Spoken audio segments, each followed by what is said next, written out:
mercado de trabalho, né?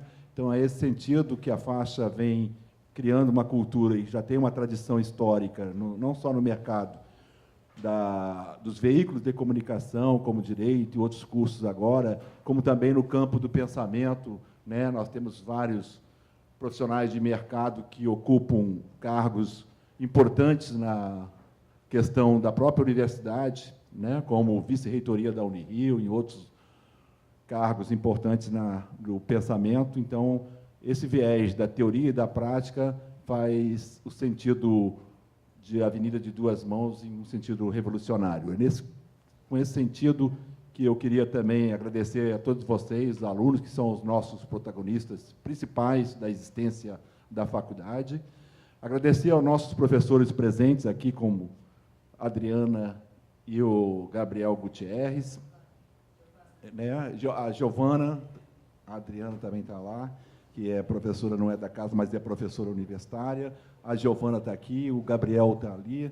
E dizer para vocês que essa semana é uma aula aberta, né? E que as aulas abertas são tão ou mais importantes, às vezes, que a própria sala de aula. Então, é esse sentido que a gente espera que vocês assimilem essa semana acadêmica como um espaço, uma cultura a ser construída para que a gente possa pensar, refletir e se inserir no contexto prático do mercado. Para isso, essa mesa, eu queria agradecer ao ERP, né, o professor Cotrim, que é o coordenador, e toda a sua equipe, representada aqui na Elisa, se sintam todos contemplados, ao Núcleo Artístico-Cultural, na presença da estagiária da Alana, né, que são verdadeiros laboratórios da nossa produção para o nosso mercado. Dizer que essa palestra, Mercado Cultural e os Espaços da Memória no Campo Social, é pertinente nesse momento que nós atravessamos na sociedade brasileira histórica, e daqui a pouco podemos ter uma discussão que também pode envolver a questão das políticas públicas para a cultura, só para dizer da chamada importância nesse campo, porque o Rio de Janeiro é a capital cultural do Brasil e talvez da América Latina, e nós só tivemos hoje no Rio de Janeiro 3 conferências de cultura, né? O Léo Feijó, que estava previsto para o debate, está a caminho, ele é subsecretário estadual de cultura, então, nesse sentido, é importante que o país está sendo passado a limpo, sendo discutido politicamente, e eu acho que é um momento de a gente pensar nas propostas para esses setores de políticas públicas, não só para a cultura, mas para todos os setores, e pensar em construir uma cultura, né, histórica de valorização humanística da vida contra uma cultura de barbárie, uma cultura que não constrói sociedade. Então, é sempre importante, nossos alunos, eu sei que eles têm esse sentido, eles estão sempre imbuídos disso, e nisso nós ficamos muito felizes na faixa. E com esse espírito é que nós queremos convidar para fazer parte da mesa o nosso ex-aluno, mais de 30 anos no mercado do jornalismo, passando pelo esporte, pela cultura, por vários momentos, escreveu um livro importante no campo da memória política da sociedade carioca e brasileira, chamado A Farra dos Guardanapos. Para a mesa, com os aplausos de vocês, Silvio Barsetti.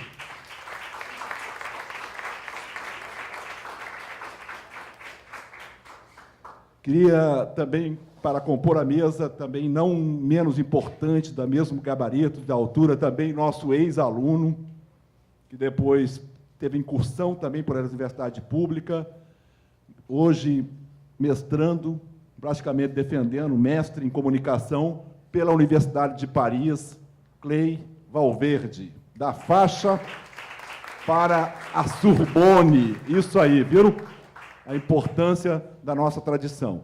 Queria convidar para compor a mesa o nosso prata da casa, professor, mestre em ciências políticas, nas sociais e tudo mais, professor Tito Queiroz.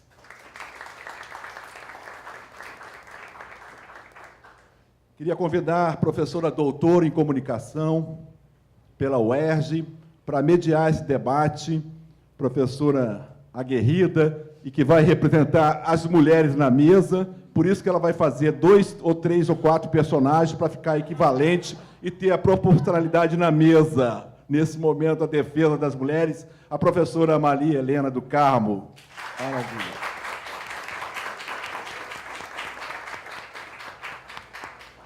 Beleza, então, com a mesa composta desse gabarito, queria convidar para fazer, então, a abertura oficial a nossa professora, diretora da nossa instituição, que estamos se aproximando de meio século, né, de história, de memória na cultura educacional brasileira, em nome de um grande simbólico que representa o professor Hélio Alonso para toda nós, não só para os alunos da faixa, para a educação no país, como uma referência, um desaguadouro da educação desde o ensino fundamental à universidade. A palavra principal e simbólica para nós é da professora Márcia Alonso. Obrigada, nosso professor, poeta Sadi. Bom, quero dar boas-vindas a todos vocês, alunos, professores, agradecer a participação aqui dos nossos convidados. A organização Hélio Alonso nasceu Hélio Alonso de Educação e Cultura. Então, eu sempre digo isso, a cultura já nasceu como no nosso DNA, faz parte da nossa vocação, sempre incentivamos todas as atividades, as iniciativas, né?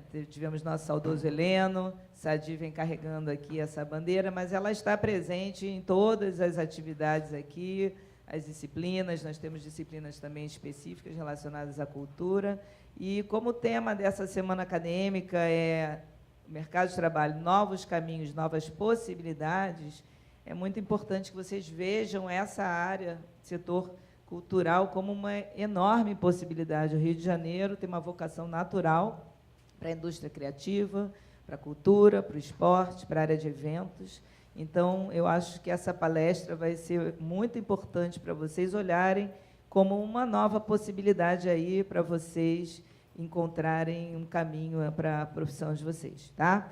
Vamos deixar aqui que os nossos especialistas falem sobre isso. Muito obrigada e que tenham um ótimo evento. Parabéns.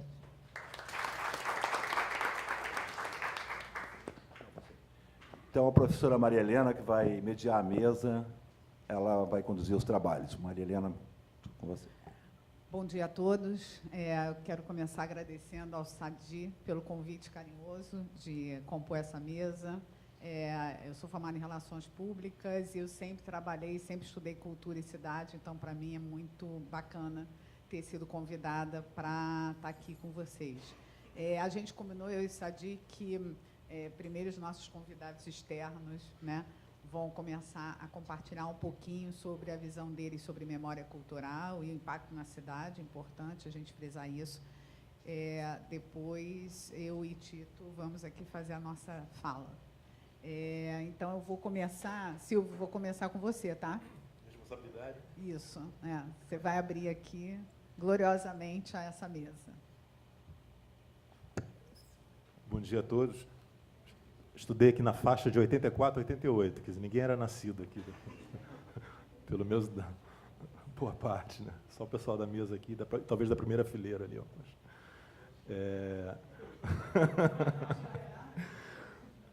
Só contar uma passagem rapidinha. A professora Márcia Alonso não deve me conhecer, mas eu atazanei muito a vida do pai dela, do Hélio Alonso. Eu botava uma cadeirinha no pátio, todo intervalo, eu estudava de manhã e fazia discursos ali inflamados, ali, contra os tubarões do ensino, enfim, falava das manjubinhas contra os tubarões do ensino. Então, e, enfim, era um momento também interessante, porque isso era entre 84 e 88, a gente estava na volta das diretas, né? A briga pela volta das diretas, a eleição só foi em 89. Aí o Sadi me conhece dali, né? Então, fazia discursos, imitava o Lula, imitava o Brizola, entendeu? E aqui parecia um pombal, porque ficava no intervalo, assim, 200 alunos gritando ali, ficava uma catarse, entendeu? Aí o Sadi está com vontade até de produzir um curta, lembrando isso. Ele falou que vai tentar produzir um curta, lembrando isso. Então, minha relação com a faixa já é bastante antiga. Eu Me formei na faixa em 88, né? Portanto, há 30 anos, e nesses 30 anos eu trabalho, consegui ficar empregado nesses 30 anos, não sei como, entendeu? Passei pelo Jornal dos Esportes, que foi a primeira casa. O Jornal dos Esportes, essa coisa do jornalismo, né? As coisas acontecem assim, de repente, no estalar de dedos. Eu estudava aqui o Nelsinho Rodrigues filho do Nelson Rodrigues, dramaturgo. E o Nelsinho Rodrigues, eu não sei se vocês lembram da figura dele, ele até recentemente teve um AVC. Ele sempre com uma barba que vinha até o joelho, aqui, coisa assim, né, resistência e tal. E num dia, tomando cerveja, ele gostava muito de beber cerveja, eu perguntei para ele, ele trabalhava no Jornal dos Esportes, Nelsinho, depois da terceira cerveja, né, quando é que você vai me levar para o Jornal dos Esportes? Falei assim como quem fala, né, vamos ver o jogo do Flamengo amanhã, do Fluminense, né? Aí ele, tá aí, vou levar você para lá. Comecei no jornalismo assim. Aí fui para o Jornal do Esporte, depois o Dia, trabalhei no caderno de entretenimento do Dia, que é o caderno de cultura, né? E também no caderno de esportes. E depois fui para o Jornal do Brasil, trabalhei no caderno de cultura do Jornal do Brasil, caderno B, ainda numa fase boa do Jornal do Brasil, isso era 91, 93. E trabalhei também no esporte do Jornal do Brasil, e depois fui para o Jornal Estado de São Paulo, aqui no Rio de Janeiro, sucursal Rio, fiquei 20 anos no Estadão. E de 3 anos para cá eu trabalho no Portal Terra como colaborador, né? E como o Sadi falou, nesse período todo de 30 anos eu fiquei bastante flutuante ali entre a área de cultura, esporte e política. Tanto que, recentemente, lancei esse livro aqui, A Farra dos Guardanapos, talvez vocês tenham visto alguma coisa sair na imprensa, entrevistas e tal, e que fala um pouco dessa coisa do mercado também, que a gente tem que estar atento, que é sobre também a memória política recente do país, né? Como eu falei, talvez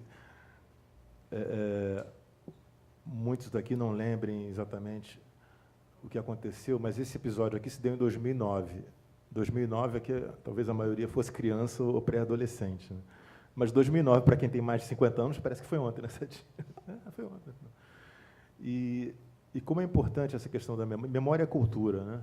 A gente saber o que aconteceu na vida recente, na vida mais distante do país, do nosso Estado, para, de repente, tomar as decisões mais corretas, enfim, saber trabalhar isso, saber trabalhar o pensamento, né? Eu brinquei ali com a professora Márcia Alonso, mas tudo que o Sadi falou do professor Ali Alonso, eu assino hoje, realmente sempre foi uma referência, que sempre admirado pelos professores mais críticos que passaram por aqui, como uma referência, como um homem que cultuava a diversidade e a liberdade. Então, quer dizer, Márcia só atazanava a vida dele, só uma questão de enfim, performance, entendeu? Performance política, entendeu? Uma coisa que eu queria falar aqui, até comentei com o Sadi, a gente está numa discussão sobre mercado, a possibilidade de a gente abranger só para você falar também, desculpe interromper, mas dizer que o livro é o campo da cultura literária, sim, então está no campo da cultura também, na exatamente. questão da memória literária. Essa editora aqui é nova, Máquina de Livros, ela foi, na verdade, esse é o primeiro livro dessa editora, já lançou mais 2.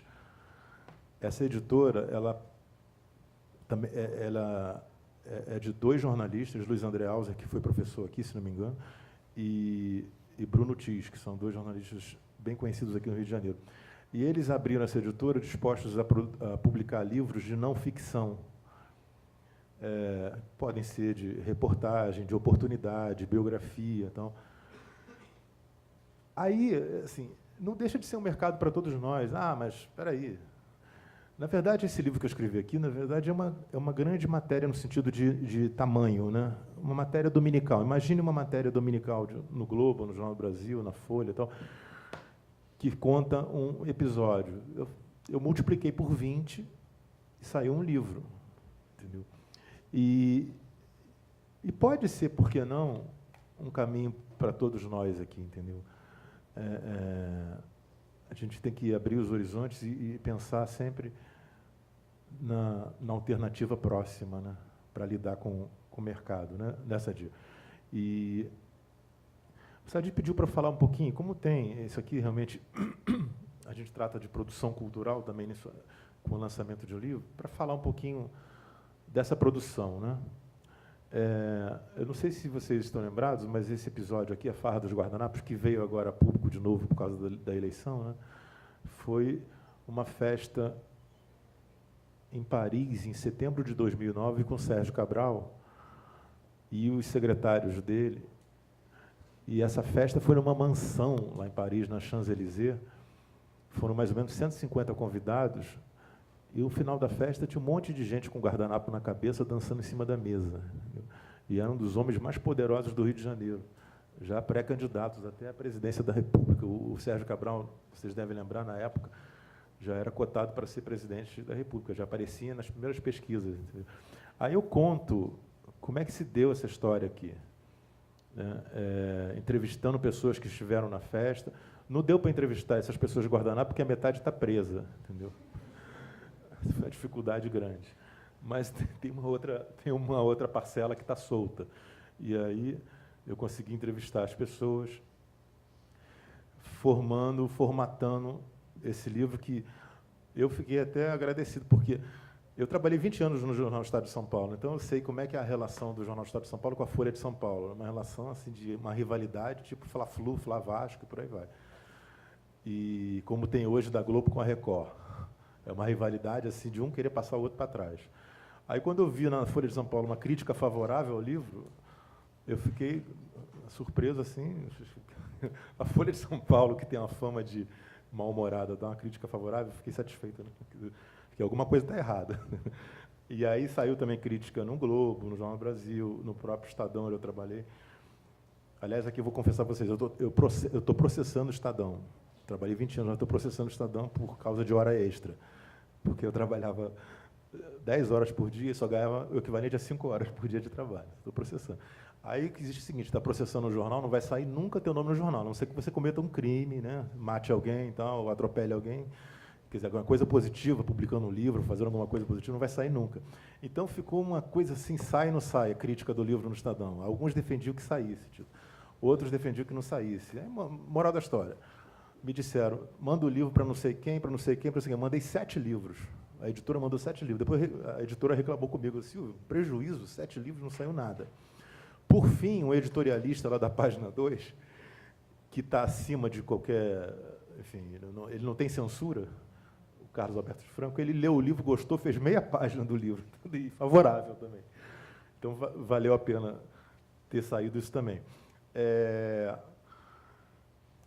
Enfim, a elaboração foi bastante interessante, a pesquisa também. O desagradável, mas eu já sabia a realidade, é o que o escritor ganha, né? O escritor ganha 10% do valor de capa, quer dizer, o dinheiro fica na livraria, na distribuidora e na editora. Mas isso não é uma coisa que acontece comigo, né? Acontece com todo mundo no país, assim, é uma coisa lamentável. Quer dizer, o cara que produz o conteúdo, ele fica com o mínimo possível, o mínimo possível. E é a nossa realidade. Vocês já devem ter ouvido falar, ou já devem ter lido o Inácio Loyola de Brandão. Eu confesso que nunca li nenhum livro dele, embora conheça ele de entrevistas e tal. É um escritor famoso, já tem mais de 40 livros publicados. Ele escreveu para a editora pedindo um livro desse, sabe?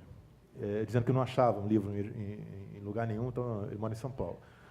Aí a editora mandou um livro para ele e pediu para eu fazer uma dedicatória. Para eu fazer a dedicatória, eu falei, vou estudar um pouquinho a vida dele para não falar bobagem, né? E fiquei vendo uma entrevista dele na Globo News, em que ele dizia que já tinha escrito 45 livros e que o que ele recebia dos livros não dava nem para fazer o supermercado no final do mês. Aí eu falei, eu estou no meu primeiro, não sei se vai ter o segundo. Imagina, quer dizer, são coisas que afetam a gente, né? Pois é. Aliás, o Sadi autorizou, estou com o livro aqui, quem quiser comprar, estou com o livro aqui na bolsa, com desconto. Estou autorizado pelo Sadi. Tá? O livro da livraria é R$40, é que estou vendendo por R$30. Quem quiser se inteirar um pouquinho mais sobre essa farra, enfim. Enfim, eu acho que essa... Só uma introdução, daqui a pouco vai ter pergunta, né? Acho que tentei assim conectar um pouco com o tema da palestra, né, Sadi? E aí eu passo a bola para vocês.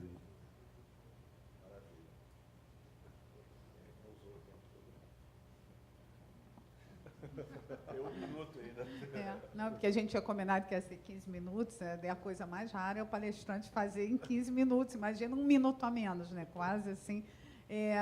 Eu queria, antes de passar para o Clay, eu só queria fazer um comentário. Quando o Sadi convidou para a mesa de memória cultural, eu aceitei pelo tema absolutamente que me encanta, mas eu não sabia que ele ia ser tão relevante depois do último domingo. Em que a questão, eu acho que uma coisa que a gente pode pensar e refletir sobre como o nosso país ignora a sua memória. Nós somos um país que não tem memória e que muitas das vezes se orgulha de não ter. E a questão e se a gente pensar outros países como México, Peru, Colômbia, mas o México é um bom exemplo na América Latina, né, de quanto esses países preservam a sua memória e ganham em turismo e ganham a imagem de marca país e de marca cidade. Enquanto no Rio de Janeiro a gente vê o que aconteceu com o Museu Nacional e só para dar um exemplo, e enquanto assim alguns registros da nossa memória a gente luta muito para conseguir preservar. Quando eu digo a gente, é muito porque na cultura, quando o Silvio falou, assim, quem trabalha no mercado cultural é um mercado de resistência, literalmente, porque o que tem de onda contra é absurdo. E são várias ondas. É falta de política pública voltada para a cultura, é falta de incentivo para o pequeno, né? Para o pequeno produtor cultural. Então, realmente, é uma questão de resistência muito grande e isso também está muito ligado ao pouco apreço que a gente tem à memória, né? E que se diz muito assim, tem coisas que estão na cara e as pessoas dizem assim, não, isso não aconteceu, isso não é verdade. Como assim? Né? E eu queria deixar registrado também, antes de passar para o Clay, porque eu posso me esquecer disso daqui a pouco, embora eu tenha uma excelente memória, eu posso esquecer. Eu estava conversando com uma amiga minha, que veio da Argentina há pouco tempo e voltando de Palermo Viejo, não sei quem já foi à Argentina, mas andando até o centro, em várias ruas tem o registro das pessoas que foram torturadas pela ditadura. Aqui morava fulano de tal e essa pessoa nunca mais voltou. O que a Argentina faz? Preserva a sua memória, né? Preserva a sua memória como registro da própria cultura, da própria nação e como um respeito, né? Preservar a memória, respeitar a cultura, respeitar o país, né? E a gente não tem esse apreço. O brasileiro, realmente, as pessoas esquecem, tanto que, às vezes, a gente vota em determinadas pessoas que ficam 30, 40 anos e você não consegue tirar porque você esquece, né? E isso a gente vê na cultura, por isso que a nossa cultura também é tão desprestigiada, né? O quanto, por exemplo, alguns espaços culturais, eles acabam não tendo muita resistência de preservação por uma iniciativa própria. No Instituto de Projetos Novos, eu estou vendo a Malu aqui, que fez iniciação científica, né, o artigo do Instituto Pretos Novos, é por uma total resistência. Então, a gente falando de memória cultural, a gente tem, sabe, isso é patrimônio, né?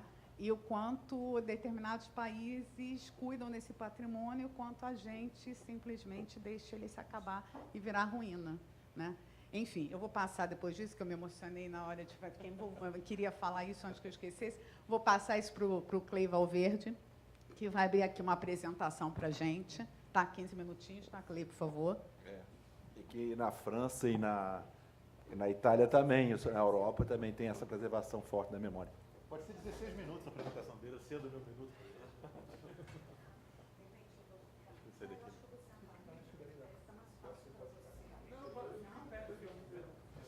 Da torcida.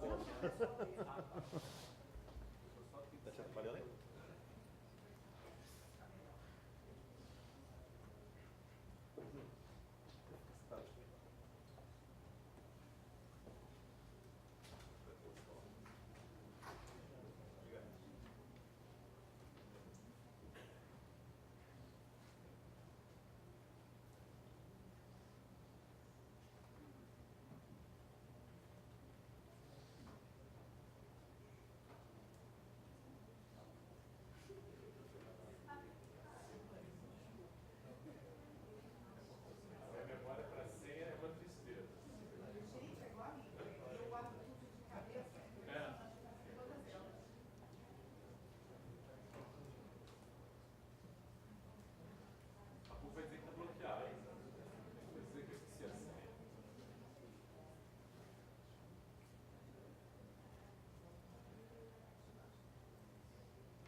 Bom, bom dia.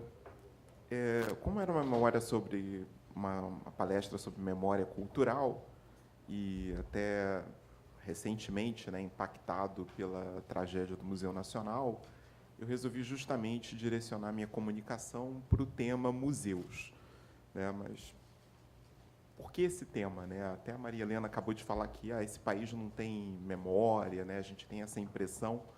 Mas, em relação a museus, acontece uma coisa engraçada, né? O Brasil é um país que tem mais de 5.000 museus. O primeiro museu, entendendo o museu como um espaço onde você exibe acervos, coleções, onde o público pode ter acesso, né, a esse tipo de exposição, ele foi criado ainda no século XVII, por Maurício de Nassau. Então, a gente tem uma longa história de museus, né? Então, uma contradição que a gente tem aqui no Brasil é que a gente tem a ideia, a impressão que nós somos um país sem memória e, ao mesmo tempo, nós somos um país que cultua museus. E aí eu resolvi falar da história dos museus apenas no bairro de Botafogo, né? Quantos museus tem aqui em Botafogo? E aí eu tive uma surpresa que eu acabei levantando, né, do século XIX até agora, né, especificamente de 1879 até 2018, Botafogo viu surgirem, né, obviamente nem todos ainda existem, mas viu surgirem 12 museus, né, do século XIX para cá, né? Então, é um espaço pequeno da cidade, né, não é um espaço tão grande assim, mas ele, por uma série de motivos, né, que precisam ainda de pesquisas mais profundas, ele sediou uma série de instituições museológicas, algumas ainda existem, outras já desapareceram, e, por incrível que pareça, algumas são públicas, como a gente imagina que a maior parte dos museus no Brasil geralmente são, mas a gente também tem museus de caráter privado em Botafogo. Então, por exemplo, desses 12 que eu elenquei aqui, inclusive o primeiro museu, o museu mais antigo de Botafogo, ele foi fundado em 1879 pelo Dr. Simões da Silva, que era não chegava a ser um nobre, né? Ele era um descendente da baronesa de Sorocaba, que era irmã da Marquesa de Santos, assim, se for melhor, né, quem ele era. Uma pessoa com dinheiro, era uma pessoa curiosa, fazia bastante viagens, era uma pessoa bastante bem relacionada, a própria família dele legou um acervo interessante, né, das avós dele, e ele resolveu, ainda jovem, montar um museu aqui em Botafogo. Foi, acho que, o primeiro museu particular da história do Brasil, pelo menos não conheço nenhum museu mais antigo do que esse, e o museu se chamava, inclusive, Museu Simões da Silva, né, o nome dele. E ele ficou à frente desse museu praticamente pelo resto da vida, né? Ele ficou 69 anos dirigindo esse museu. Nunca teve nenhum apoio público, né, nem de outras instituições privadas. Ele eventualmente comprava boa parte do acervo ou ganhava de algumas pessoas com as quais ele travava relações, contato. E o museu desapareceu logo depois que ele morreu. Ele morreu em 1948. Aí a família se desinteressou, tentou vender o acervo do museu para o governo não se interessou, achou o preço muito grande, né? Eles pediram 5 milhões de cruzeiros, não sei quanto seria isso em reais hoje, mas deve ser uma quantia considerável para a época também.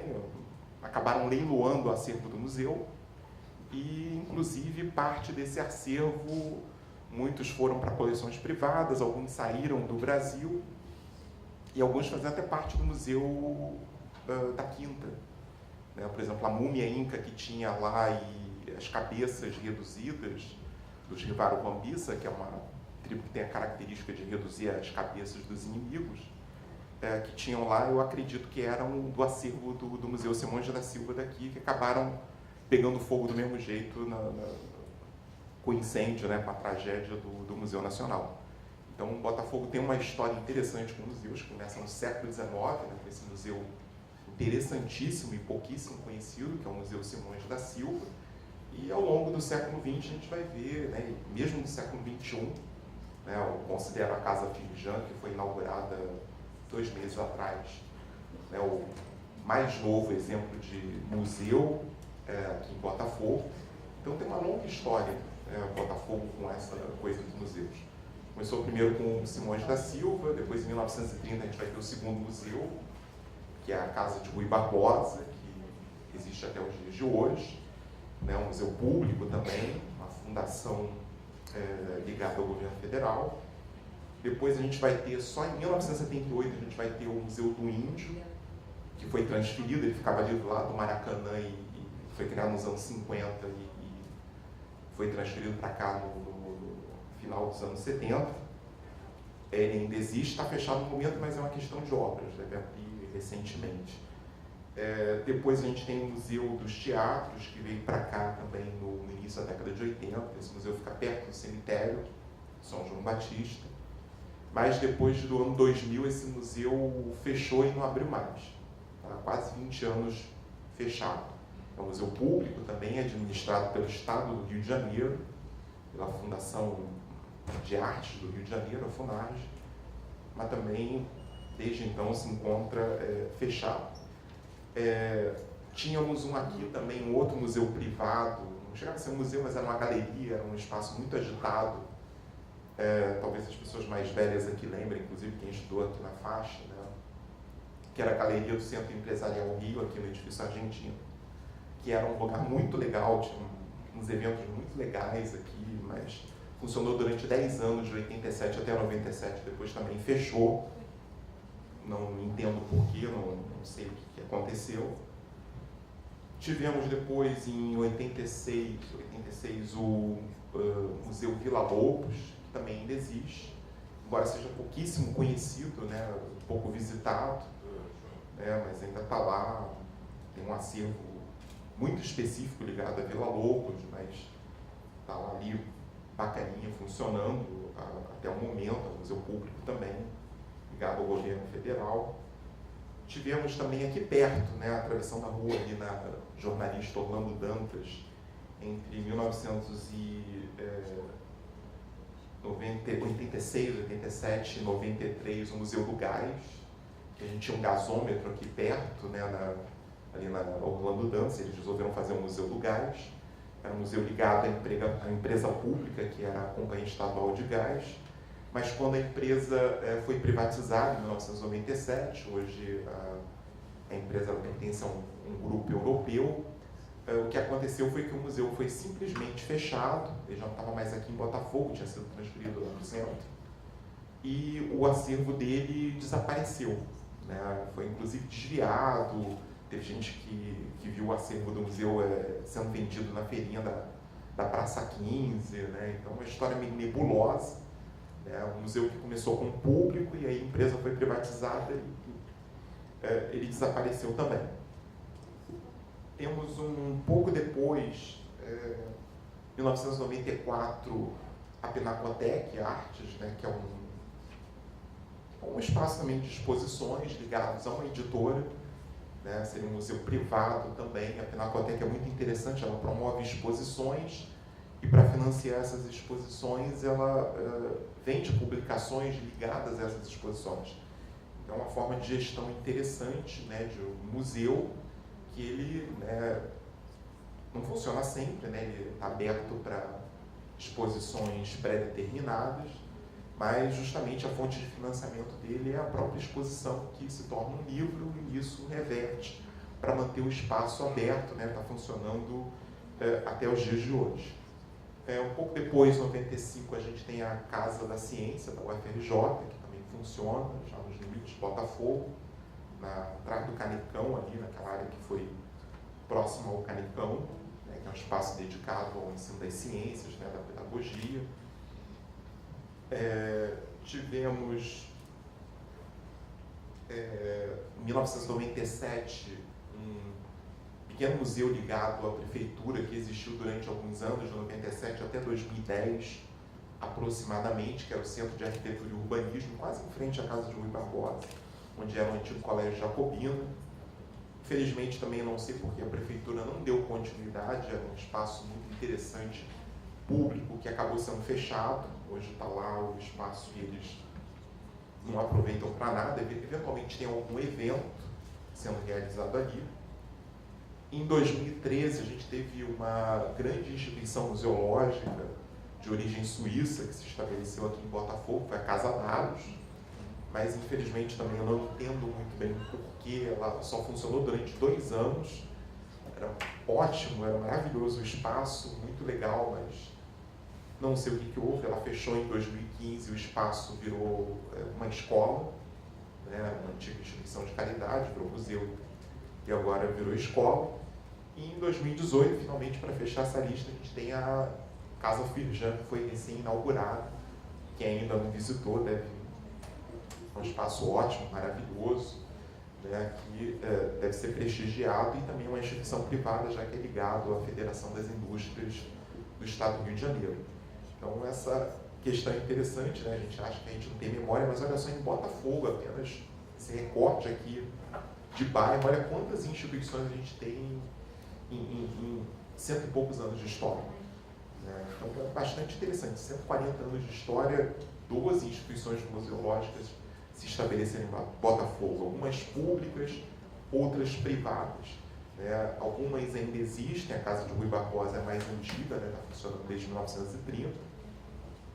O Museu Simões foi a primeira privada, não existe mais, mas funcionou durante quase 80 anos, né? Ininterruptamente. Né? Então, quer dizer, discutir essa questão, a gente temos uma memória sim, mas a gente nem sempre sabe trabalhar essa memória. Então, o objetivo dessa minha comunicação é mais jogar essas informações para que a gente tente refletir sobre a importância dos museus na nossa memória. Aqui em Botafogo, a gente apenas fazendo esse recorte, se a gente fosse fazer esse recorte em outros bairros, em outras áreas do Rio de Janeiro, a gente também iria ver, em algumas áreas, também uma intensidade muito grande dessas instituições.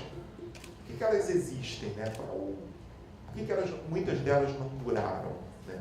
Então, o objetivo dessa minha comunicação é mais lançar essas informações e fazer algumas indagações, porque eu também ainda não tenho todas as respostas. Né? Eu mal comecei a entender isso. O que eu entendo é que alguns museus duram, né, por uma questão de gestão, outros por uma questão de recursos e principalmente por causa de público.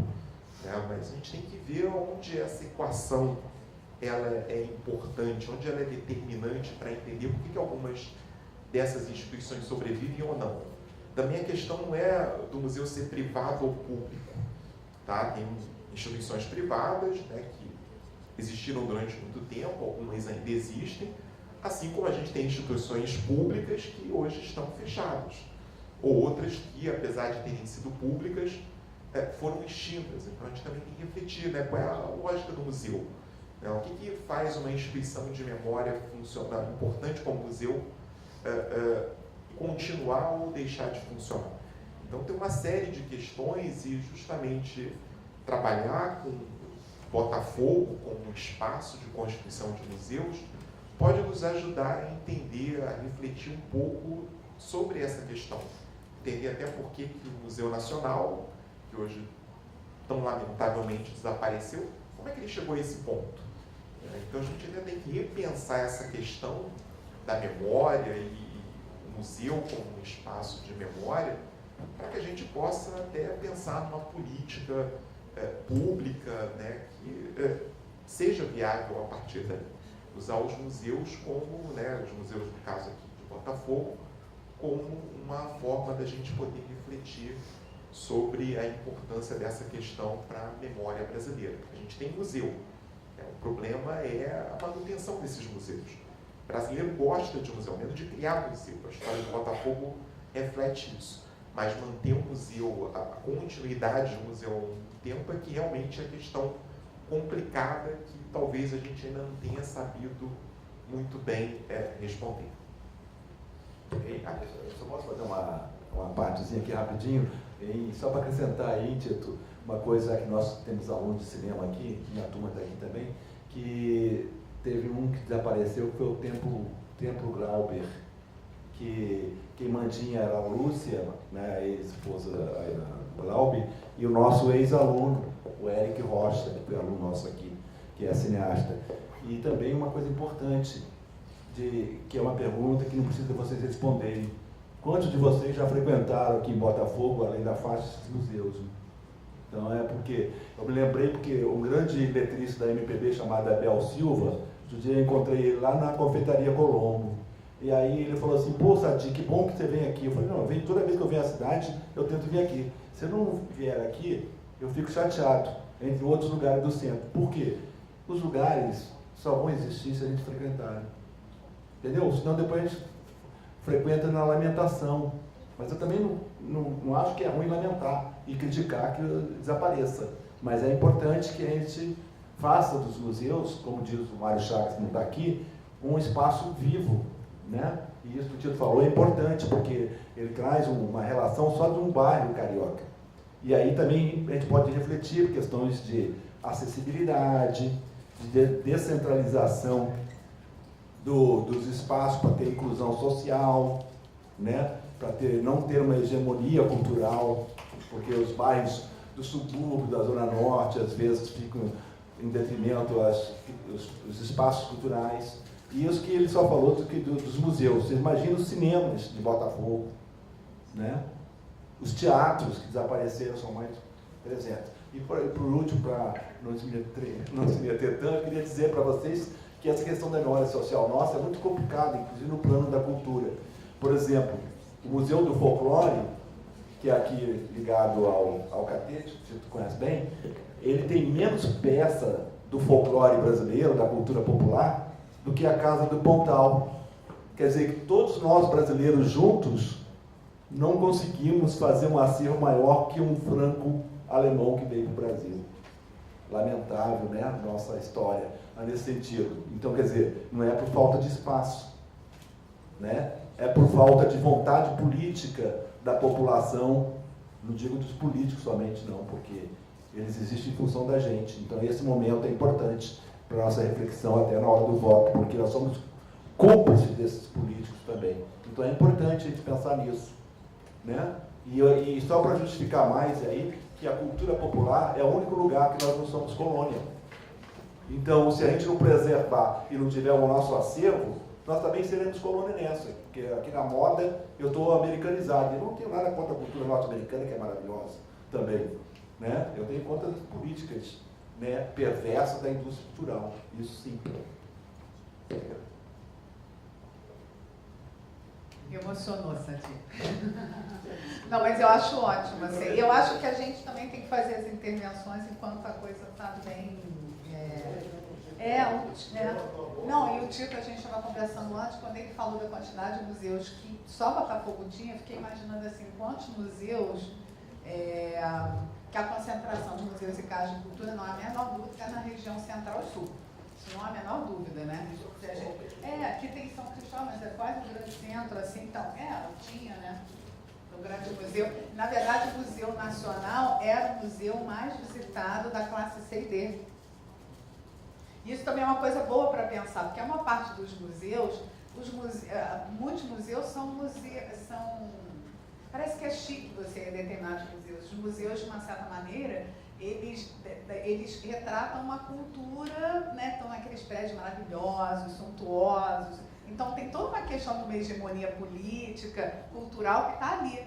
Então, isso também é uma comunicação simbólica muito forte que pode afastar, né, a participação de uma população, sabe, que não tem comumente acesso a esse tipo, porque se sente... Eu me lembro uma vez visitando o MAC, conversando com uma pessoa que estava lá visitando, acho que foi a minha primeira ida ao Museu de Arte, né, de Niterói, e a pessoa comentou que era uma educadora, arte e educação, algum esquema assim, e a gente conversando, e aí ela disse que ela estava recebendo uma escola, um dia lá, toda programada, a escola estava chegando, tinha uma criança, tinha um grupo de crianças, na verdade, umas 3 ou 4 crianças, do lado de fora. Eu acho que todos vocês já devem ter ido ao MAC, eu já tenho passado pelo MAC, da arquitetura do MAC, talvez vocês lembrem, né? E aquelas crianças ficaram do lado de fora, apesar do museu estar aberto, e não entravam. E aí ela convidou aquelas 4 crianças para participar da visita que a escola tinha agendado. E as crianças perguntaram, mas a gente pode entrar? Olha só a imponência que tem o prédio, e que ele pode ser, de tanto de comunicação simbólica que ele traz, que parece que não é um espaço que é seu. seu da população como um todo, né? Parece que é de uma parte da população. Então, eu acho que a gente também tem que pensar de como tornar isso legítimo, porque dar legitimidade ao museu é fazer com que ele se torne acessível, e não é só de transporte, não, é de como ele pode abrir as portas para todo tipo não quero falar isso, mas todas as pessoas, independente de classe social. Os museus sempre foram mais elitistas, né? Ou se não são elitistas, são pensados, muitos deles, com uma mentalidade elitista. Porque, pega o Museu do Índio, quantas pessoas já entraram no Museu do Índio ali? Quem entrou já no Museu do Índio? Ô, gente, até que tá bom. Quem entrou? O colégio levava. O colégio levava, né? Não, a primeira vez que eu entrei... O colégio levava, porque... Assim, eu já entrei tirando o colégio levava, porque eu moro de frente ao Museu do Índio. A primeira vez que eu fui ao museu, eu fui por causa de escola pública. A escola pública levava, eu até hoje me lembro, Museu Histórico Nacional. Eu lembro do meu encantamento quando eu entrei ali. O museu, mas está para reforma, né? Parece, não é? É uma reforma. Então a gente também tem que pensar desses centros culturais. E eu fui na Casa Fijã recentemente, e eu estava com a minha irmã, eu falei assim, e a Casa Fijã é paga, né?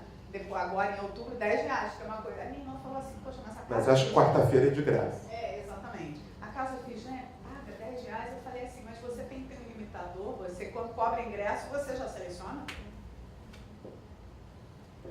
Né?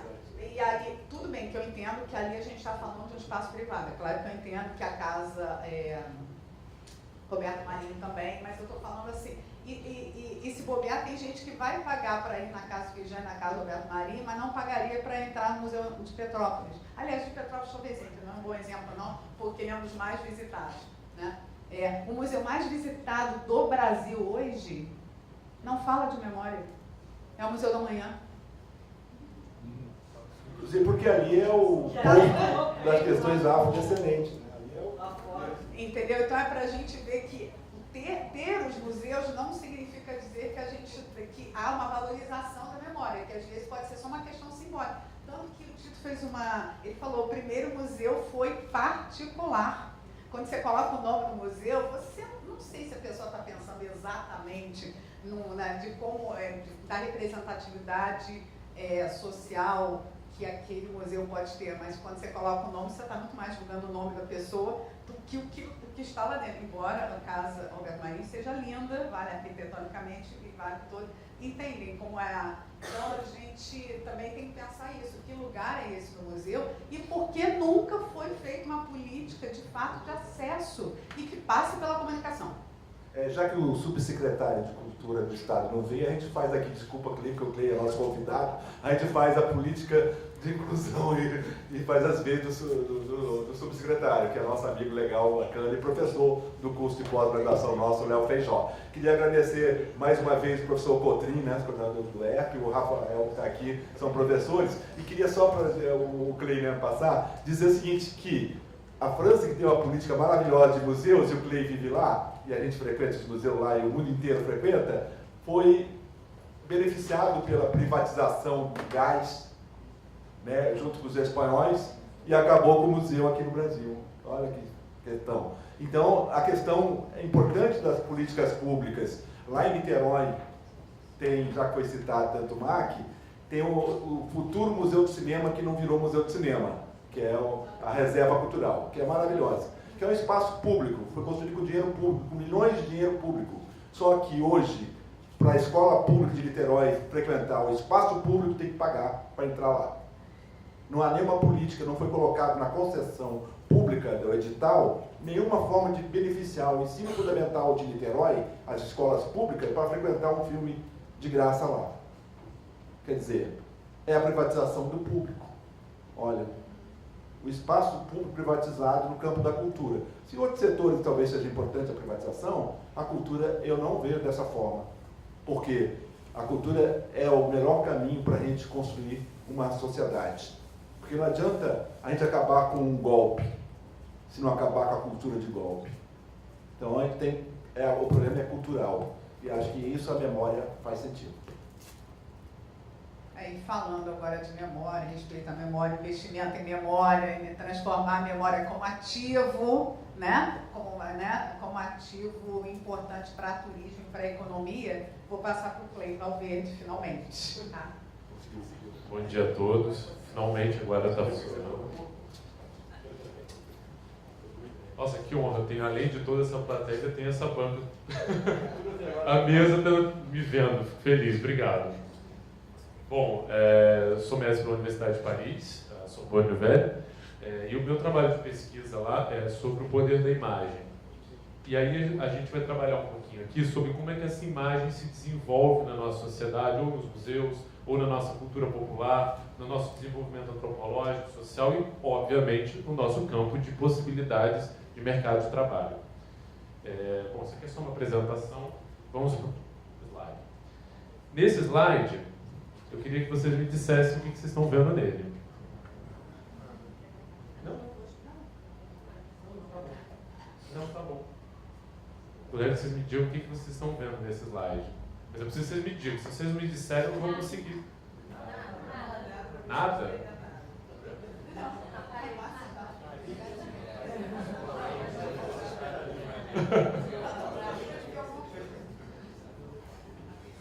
A princípio ninguém vê nada.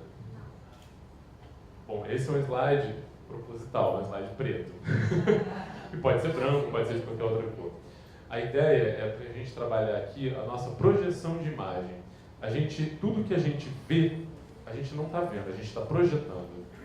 Tá? A gente não vê alguma coisa, a gente está projetando o que a gente vê. O que eu chamo, basicamente, a gente tem o ato físico, que eu chamo de olhar. Tá? A gente tem o ato físico, isso é óbvio. Mas o que a gente processa desse ato físico é o que eu chamo de ver. E esse ver, ele é sempre projeção. Ele é projeção porque a gente vai interpretando esses símbolos e vai construindo a nossa forma de ver algum objeto.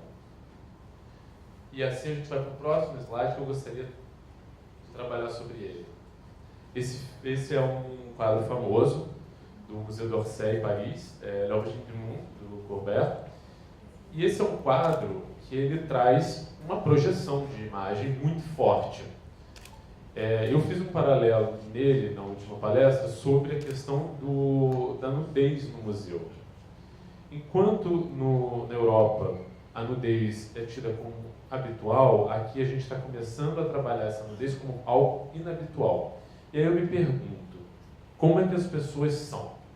Né? O que a gente está vendo aqui é uma projeção de imagem. Eu, particularmente, estou vendo uma mulher nua, mas alguém pode ver apenas um órgão sexual, alguém pode ver um objeto de desejo, alguém pode ver um objeto de arte, mas essa construção de projeção de imagem vai depender de cada um de nós. Então, quando a gente vai ao museu e a gente vê no museu um homem nu, óbvio, né, salvo as devidas proporções, os devidos cuidados que a gente tem que ter, obviamente, né, a gente está tratando do aspecto físico, é humano. O homem é nu, a gente nasceu nu, parece besteira, mas todo mundo nasceu nu, fazendo até uma memória aqui do enredo do Joãozinho 30 na Beija-Flor. Todo mundo nasceu nu. E por que a gente se espanta com a nudez ainda? Por que a gente está se espantando em projetar uma imagem de nudez? Essa é uma questão que a gente tem que se fazer.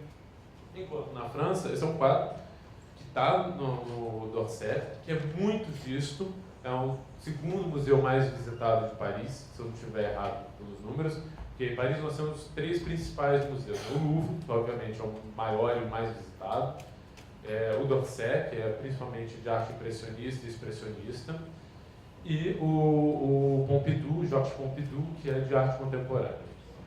São 3 grandes museus muito bem visitados. E aí a gente se pergunta o que é uma imagem. E aí, se entender essa imagem, é um processo que a gente tem que fazer constantemente. A imagem, como eu disse, ela é uma projeção do que a gente está assimilando. Então, a nossa imagem, a imagem que a gente vai criando, é uma imagem que vai criando constantemente, vai mudando. Tá? Ela não é uma coisa fixa. O que a gente está vendo agora não é o que a gente vai ver daqui a 20 minutos, daqui a 1 hora, nem daqui a 1 minuto. A gente muda isso porque a gente vai criando interpretações diferentes diferentes com os símbolos que vão se apresentando também. E o pesquisador, que eu gosto muito, é um filósofo francês ainda vivo, Jacques Monpizou, ele diz o seguinte, para definir a imagem no livro, O que esqueceu de imagem, o que é uma imagem? Quando vemos uma imagem, nós não vemos jamais simplesmente as propriedades físicas do olhar nu. Nós devemos estar atentos aos elementos que nos são ali apresentados. Então, volto a dizer, está corroborando com a minha ideia de que o que a gente está vendo não é simplesmente um fato físico. A gente está ali o tempo todo projetando. Isso é muito automático, tão automático que a gente nem percebe. Um exemplo bom da gente fazer essa ideia é quando a gente, por exemplo, conhece alguém e fala: nossa, mas fulano é parecido com não sei quem, não é? Isso é projeção.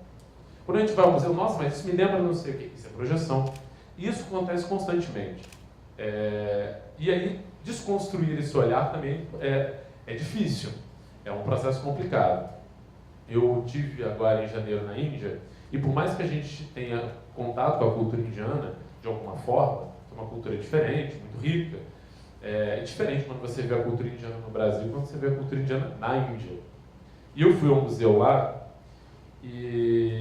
bom, eu sempre vou aos museus, mas eu fui ao museu lá e eu me lembro que eu estava andando no museu de Mumbai, eu esqueci o nome, estou péssimo de memória de nome, e de senhas. O museu tinha a arte local, muito bonita. Eu não sou especialista em arte local indiana, mas é uma arte muito interessante e que ao mesmo tempo me causava uma certa rejeição. Eu não vou fazer aqui o intelectual, não rejeita, me dava uma rejeição. E eu me perguntava por que me dava aquela rejeição, ao ponto até de fisicamente me sentir desconfortável, sentir enjoo. Também por causa da poluição, tá? Mas não era só isso, era um enjoo de estar desconstruindo o meu ver. Eu não estava conseguindo projetar. Eu não conseguia falar, nossa, mas isso me lembra o barroco, isso me lembra o rococó, isso me lembra o impressionismo, isso me lembra o expressionismo. Para você ver como a gente tem uma cultura de ver que está muito arraigada nessa ideia ocidental, europeia, eurocêntrica, né? E que a gente não, quando a gente vai desconstruir, a gente sente um mal-estar com isso, ao ponto da gente renegar. Não que aquilo seja ruim, não que eu tivesse capacidade, quem tem a capacidade de dizer que aquilo é bom ou ruim, mas era aquilo, fisicamente eu estava desconstruindo o meu ver. E sobre ainda no campo do ver, quando a gente não vê, o Hans Belzig, que é um estudioso de arte e imagem, estudioso alemão, ele diz o seguinte: a ausência e a morte é a presença uma imagem. Quando a gente não vê alguma coisa, a gente acha que aquilo está morto. E não necessariamente aquilo está morto. Porque só por simples fato a gente não está projetando a imagem. Aquilo não necessariamente está morto. Mas na nossa sociedade pragmatista, fechada, enquadrada, onde a gente não pode sair da caixinha, porque se a gente sai da caixinha a gente é banido dela de alguma forma, as pessoas tentam banir a gente faz a projeção de que quando não tem imagem, está morto, não existe. Quando tem imagem, tem vida. E aí a gente volta a perguntar, quando a gente desconstrói essa imagem, quando a gente consegue desconstruir essa imagem, quando a gente consegue projetar outras imagens, a gente está dando vida ou a gente está dando morte?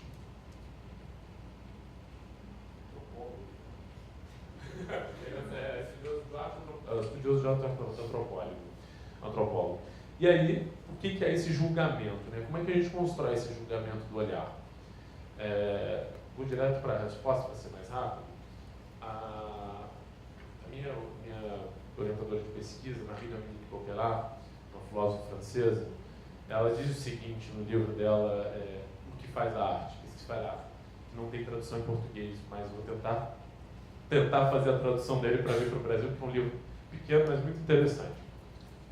Ela diz o seguinte: uma vez que, como qualquer outro julgamento, o julgamento estético é intersubjetivo, sua especificidade só pode vir do que ele é. Em formas simbólicas, diz Cassirer, fazendo referência ao estudioso polonês, Ernst Cassirer, porque toda cultura é feita disso. Ou seja, nossa cultura é feita de símbolos. nós interpretamos esses símbolos e nós aceitamos ou rejeitamos aquela imagem que nos é apresentada. Então, tudo isso que eu estou dizendo parece um pouco teórico, um pouco longe às vezes, mas é para dizer como nós fazemos projeção de imagem, nós valorizamos um museu apenas quando ele é, de alguma forma, parte daquilo que a gente acredita que é certo ou errado, e aí a gente vai ao museu, museu que vai trazer, por exemplo, o CCBB traz muitas exposições europeias, mas a gente vai onde é mais divulgado, onde as pessoas mais visitam, geralmente são exposições onde temos artistas internacionais como Picasso, como Molière, Miró, enfim, vários outros, e às vezes nós temos, eu me lembro que teve uma exposição há alguns anos, que tinha de arte inca. E eu vou te dizer, era no segundo andar, uma exposição até pequena, não era nem de arte inca antiga, mas era de arte que faz hoje referências às artes incas. Eram fotografias, tipo, 3 ou 4 pessoas vendo. Enquanto tinha uma exposição do Picasso, acho que era do Picasso, que tinha fila para ver. Então a gente está construindo uma memória de ver, que às vezes é uma renegação dessa própria memória, mas é uma memória do europeu, que não é ruim, como o Sadi disse. Eu não tenho nada contra a memória de imagem do europeu, mas a gente também tem que valorizar a nossa imagem. E aí, trazendo isso no nosso campo mais real, né, mais nosso aqui, a minha pesquisa atualmente ela fala sobre como se faz essa relação do poder público com essa imagem ou com essa cultura. E no ano de 2018, não sei se vocês acompanharam, só fazendo uma prévia apresentação, Crivella foi eleito, ele foi eleito também com apoio das escolas de samba do Rio de Janeiro, apoio público, no segundo turno. Enquanto os blocos apoiavam o Freixo, as escolas de samba apoiaram o Crivella. E aí ele foi eleito, veio o Carnaval, o primeiro ato simbólico. Ele não entregou as chaves da cidade para o Rei Momo. Isso parece uma coisa... Ah, não, mas o que tem isso? Tem. Ele é um poder público e está entregando para o povo, uma representação do povo, aquele momento de desordem social. Então, aquilo ali é um ato simbólico do fato dele não entregar e dizer, eu renego essa cultura, isso não faz parte de mim, ainda que ele seja prefeito da cidade do Rio. O segundo ato foi em maio, quando ele resolve cortar pela metade a verba das escolas de samba. E aí vale uma crítica. Tanto as escolas de samba quanto o Crivella estavam errados naquela situação. Mas ninguém fez meia-culpa e ninguém tentou resolver o problema. As escolas de samba, por sua vez, disseram, nós não vamos desfilar. E o Crivella falou, não, vamos tentar resolver. Mas não vou manter a verba dos 100% que era antes. E aí, bom, a Mangueira resolveu fazer pelo carnavalesco Leandro Vieira um enredo crítico, que é com dinheiro ou sem dinheiro eu brinco. E nesse enredo, com dinheiro ou sem dinheiro eu brinco, ele trata sobre uma crítica a essa ideia, tanto do Crivella de renegar uma cultura, quanto das próprias escolas de samba, de não irem ao povo e tentarem um apoio popular novamente.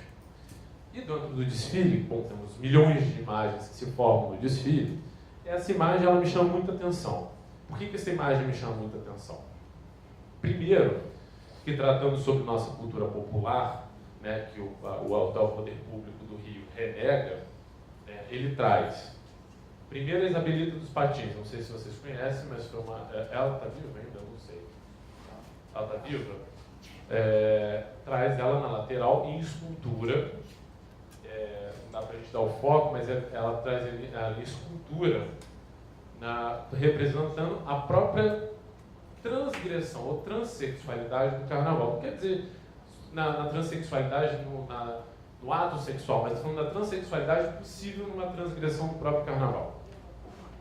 Atrás dela tem uma imagem que não dá para ver, mas tem um bate-bola que é a imagem da transgressão, do personagem do bate-bola. No meio, que para mim não é menos interessante, mas muito importante, nós temos uma personificação. Nós temos esculturas, em grande proporção, mas no meio nós temos o mestre de cerimônias dessa festa, cuja Mangueira estava fazendo contra o seu homenageado. E o mestre de cerimônias dessa festa era o diabo. Ou é como se o diabo estivesse convidando o povo, porque nós temos ali em volta uma alusão ao bloco de sujos, que eram blocos carnavalescos antigos, que não existem mais.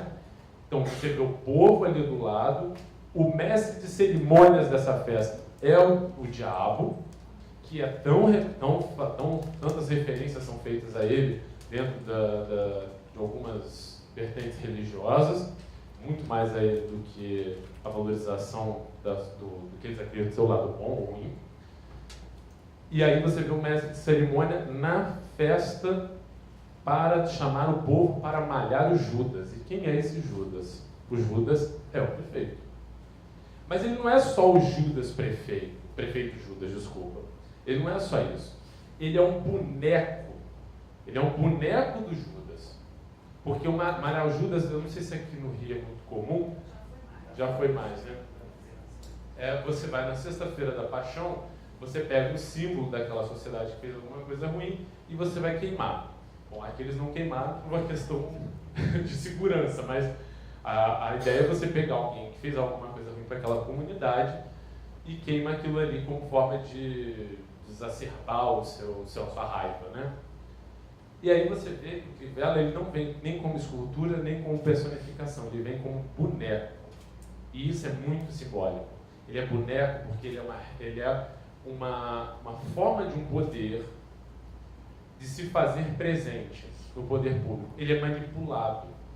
Ele não é simplesmente prefeito, ele é uma manipulação de alguém que está por trás. Ele vai fazer as coisas de acordo com que alguém por trás diga, olha, você vai fazer isso, você vai fazer aquilo.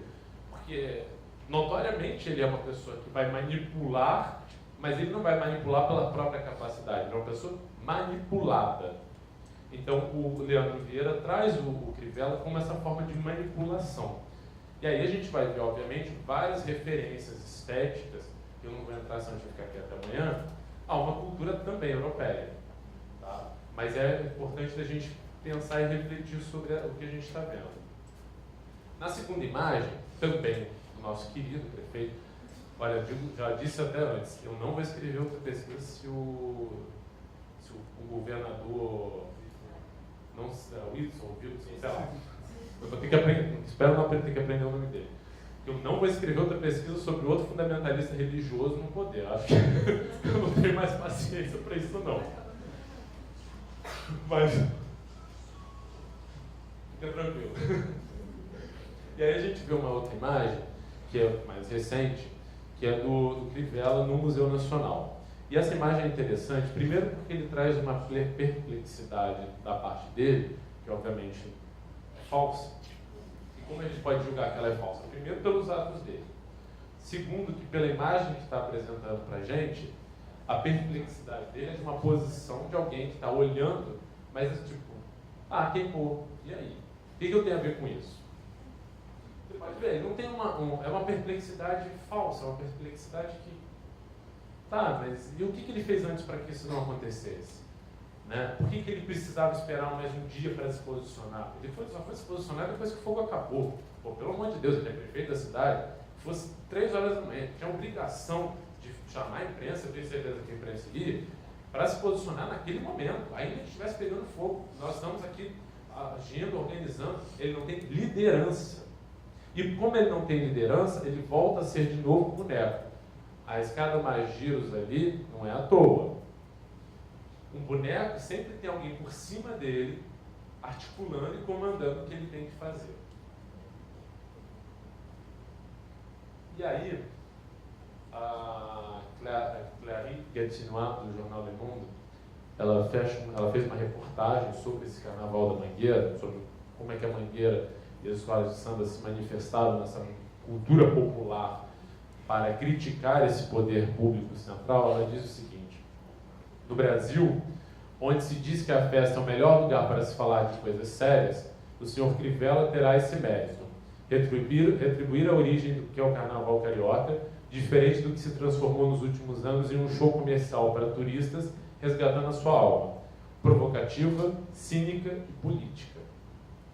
Então, de alguma forma, quando a gente, se a gente fazer um paralelo aí de tudo que eu estou falando, a gente olha, a gente imagina, a gente vê a gente imagina porque é um processo da nossa mente, a gente vai fazer projeção para ver, vai construir processos culturais, e quando essas culturas gente, esqueci o nome do semiótico francês. Barthes, obrigado.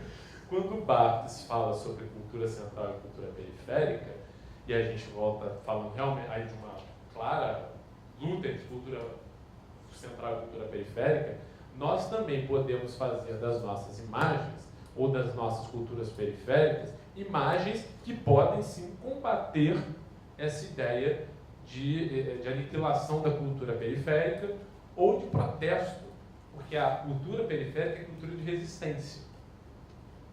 É uma cultura de resistência. E ela se faz através de imagens. Ela se faz através de imagens do carnaval, aqui é o que eu estou trabalhando, mas ela também faz esse trabalho nos terreiros de Umbanda, nos terreiros de Candomblé, nas manifestações LGBTI, enfim, tudo isso é projeção de imagem e tudo isso é forma de resistência cultural. E aí eu pergunto a vocês, o que a gente está vendo?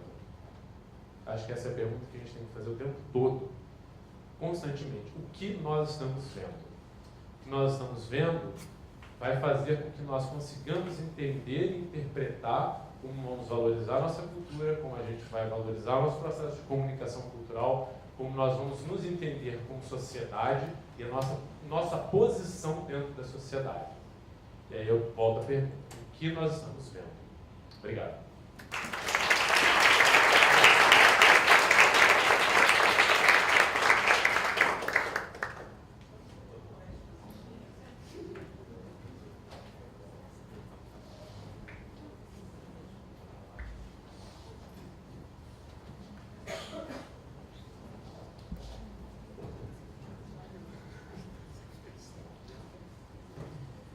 Ótima palestra do Clay. Eu vou abrir mão da minha fala para que vocês comentem, em perguntas, enfim.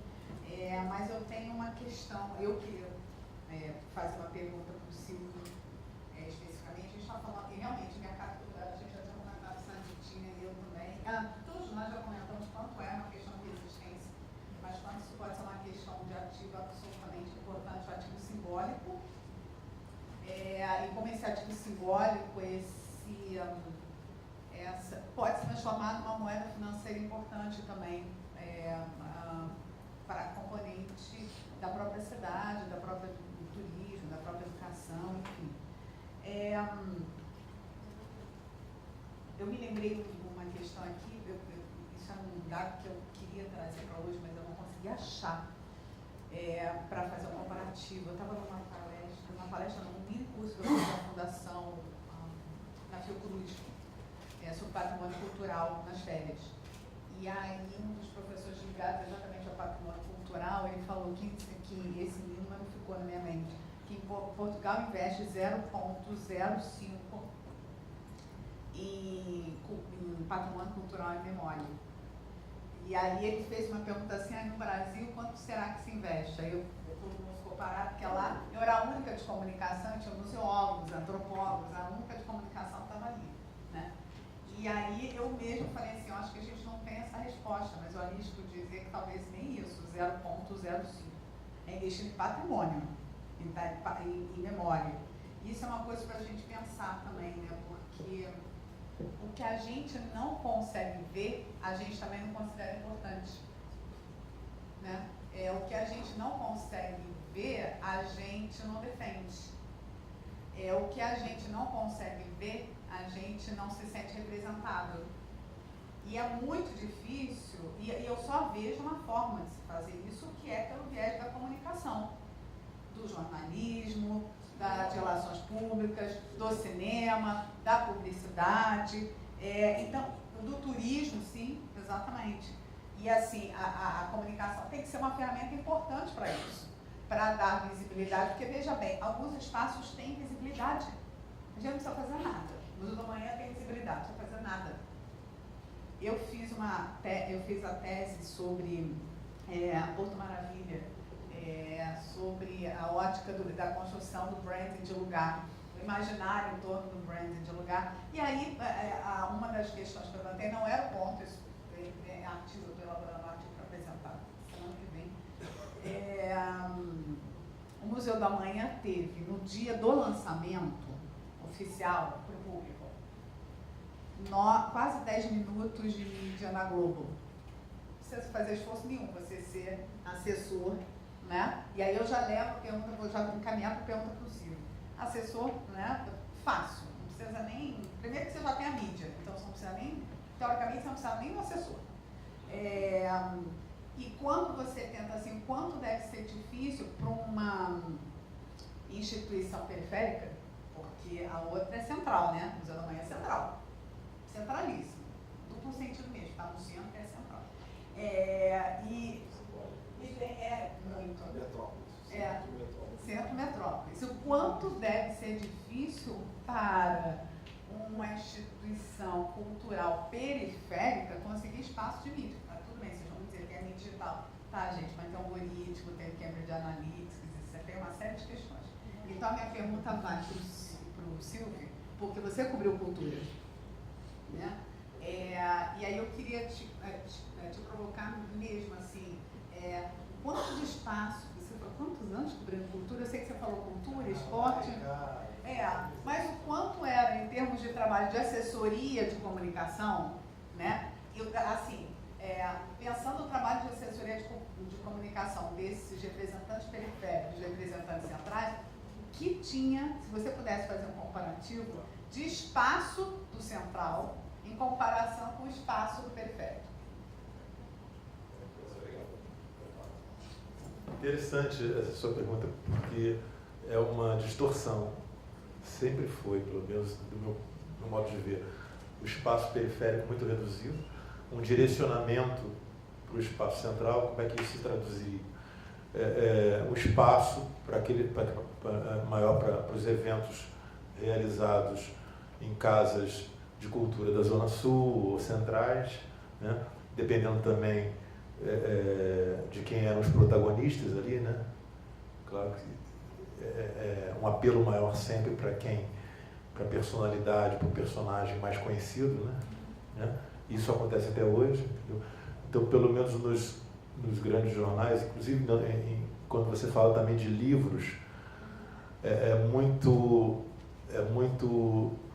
fácil de se notar que resenhas, cada vez mais escassas hoje, normalmente são publicadas de livros publicados por editoras grandes, né? Editoras conhecidas que têm ali um trânsito comercial e, mais do que isso, até quase promíscuo, né? Na relação com a imprensa, por mais que produzam também obras de interesse, enfim. Então, esse direcionamento existe, sim, existe até hoje. O espaço periférico é reduzidíssimo. Entendeu? Talvez você conseguisse, assim, falando em termos de Rio de Janeiro, alguma coisa um pouquinho maior nos jornais mais populares, né? Como hoje a gente tem a representação no Extra e no Dia, né? Mas, em termos de grande jornal, eu trabalhei em 2,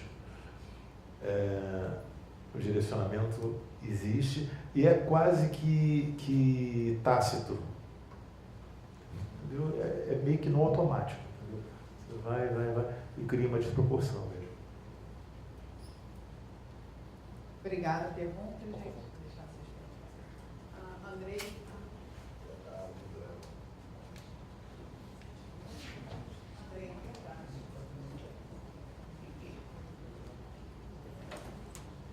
Olá, tudo bem?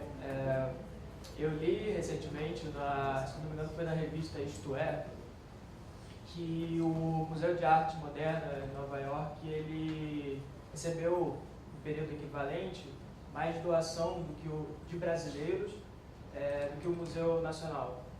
E no Louvre, por exemplo, também, no período equivalente, recebeu mais visitação de brasileiros do que o Museu Nacional.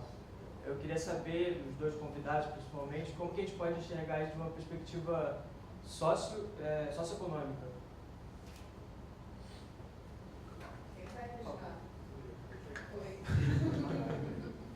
Você pode repetir a pergunta, por favor? Claro.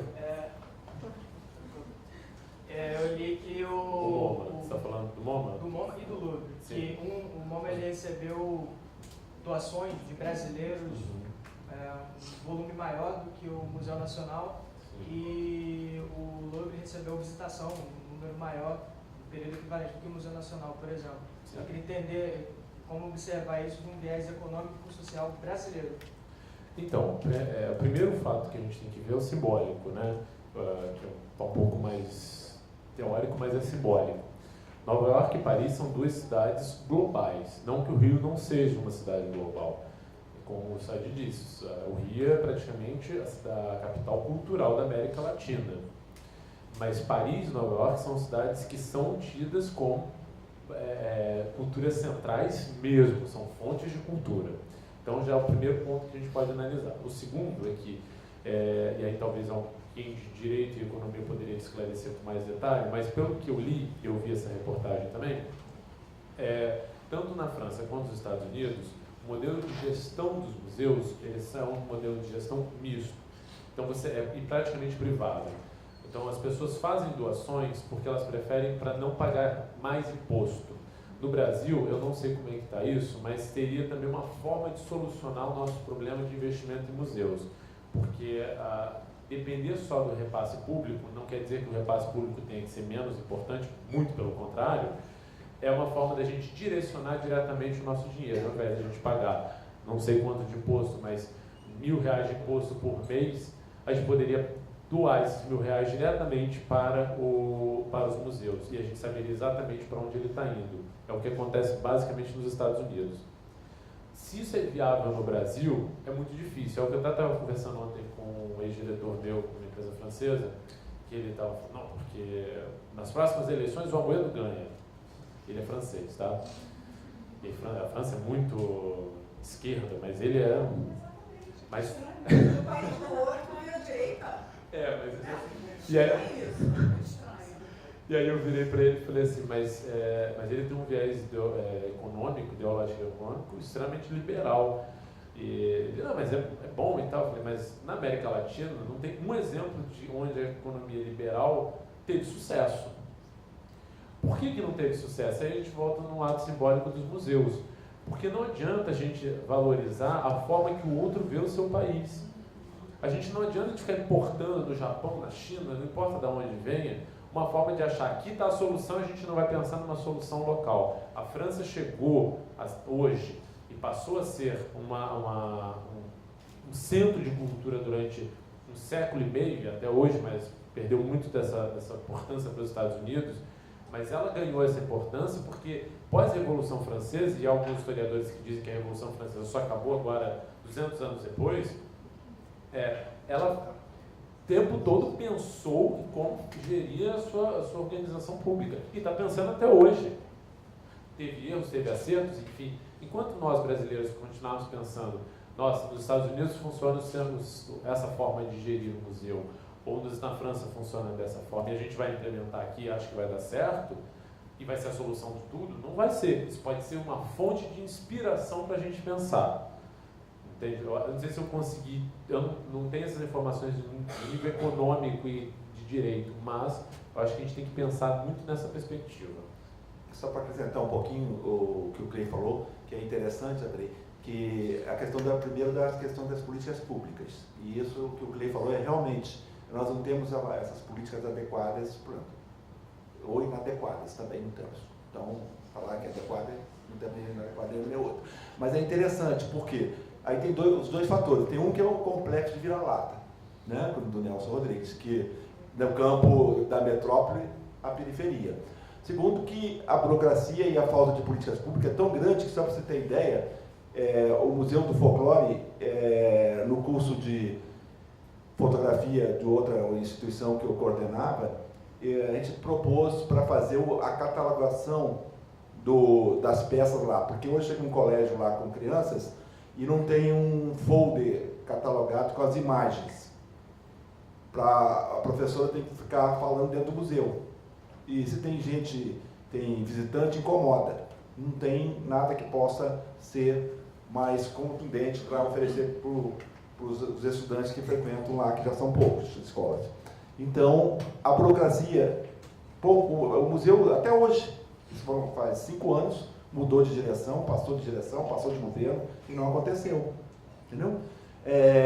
Outra questão importante, só para salientar isso, o grau da questão do descaso público.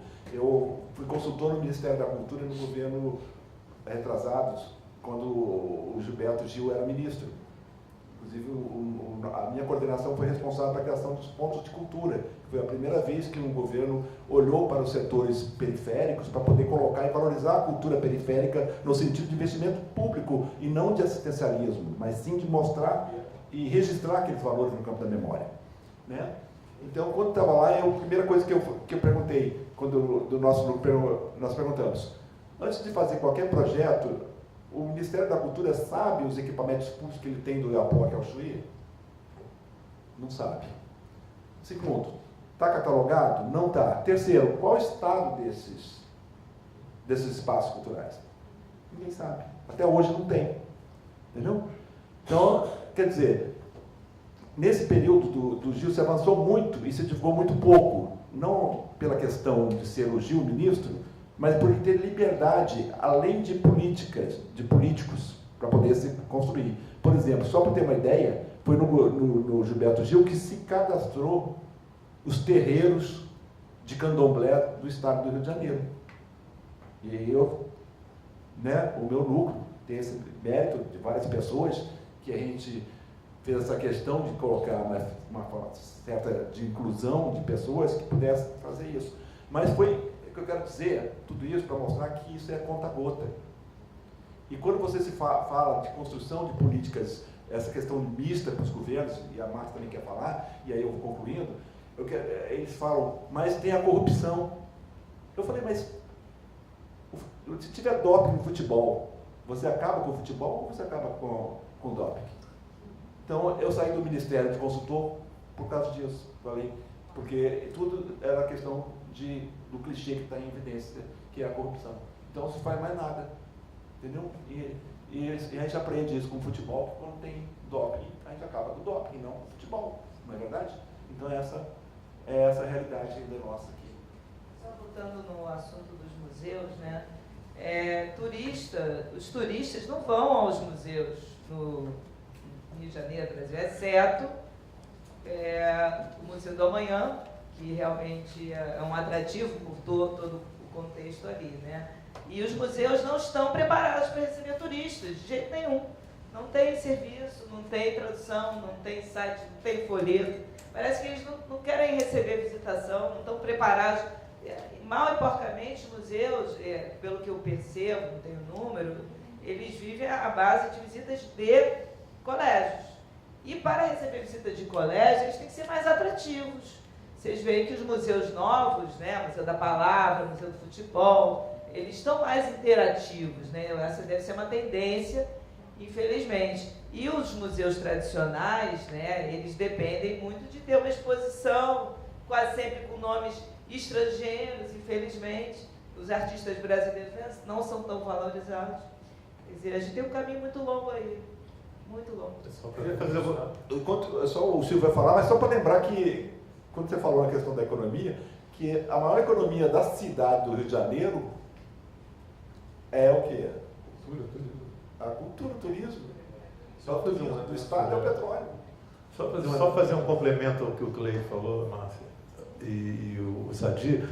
Qual seria a garantia, né, de você fazer doações para os museus brasileiros, né? Você viu o que aconteceu no Museu Histórico Nacional com a destruição daquele acervo todo, inclusive com a coleção egípcia, que era riquíssima, e museólogos egípcios lamentaram, né, que haviam reivindicado antes, né, a posse de sarcófagos, enfim, de uma parte do acervo, e olha o resultado final. Também eu acho que é uma questão importante. Márcia, você comentou sobre a valorização de artistas estrangeiros. Engraçado que o lugar onde mais se valoriza artista estrangeiro brasileiro é fora do Brasil, né? Por exemplo, eu estava em Nápoles no ano passado, no sul da Itália, e estava tendo uma exposição do Sebastião Salgado. E todo mundo que eu falava, não, eu sou brasileiro, etc. Não, mas você já viu a exposição do Sebastião Salgado? Está tendo uma exposição do Sebastião Salgado. Mas todo mundo estava querendo ver a exposição do Sebastião Salgado. Ela estava agora em Paris também, eu acabei não vendo. Mas para você ver como os artistas brasileiros têm um peso e uma importância absurda, mas eles não são valorizados aqui internamente. A gente não está valorizando a nossa cultura, a gente não está valorizando a nossa memória de ver no México. Por que no México eles têm essa valorização? Porque culturalmente a cultura deles se formou já numa questão de memória de ver. Então eles têm uma valorização muito forte com todos os aspectos. O México já era uma sociedade muito bem organizada quando os espanhóis chegaram. Isso a gente pode ver na Conquista da América do Todorov. Então, isso tem uma importância muito forte. Né? Por que nós não estamos valorizando os nossos artistas brasileiros? Por que a gente não valoriza, aqui eu vou puxar a sardinha para mim, porque eu gosto muito, por que a gente não valoriza as escolas de samba? Por que a gente fala, é tudo igual? Não, não é tudo igual, ali é tudo pensado, ali é uma tese de doutorado a cada desfile. E é um trabalho gigantesco, tem seus erros, tem seus problemas, cabe também questionamento sobre isso. Mas também cabe uma valorização de quanto aquilo é bonito. Enquanto a gente está perdendo a nossa capacidade de diálogo com a sociedade, um papel que ali é fundamental. Ali, para você ter uma ideia, eu levantei os dados do último desfile da Escola de Samba, teve mais ou menos 13 pontos, alguma coisa de Ibope. Isso corresponde a, fazendo um cálculo por alto, de mais ou menos 2 milhões de pessoas que estavam vendo o desfile das escolas de samba. Isso é muita gente. É muita gente. E pode valorizar ainda mais. Pode ser mais forte que isso. E ali está ali uma memória de olhar o tempo todo. E não é efêmero, porque a memória não é efêmera. Por mais que fisicamente se perca, né, de alguma forma, aquilo ali não se apaga. E acho que isso também é interessante de observar.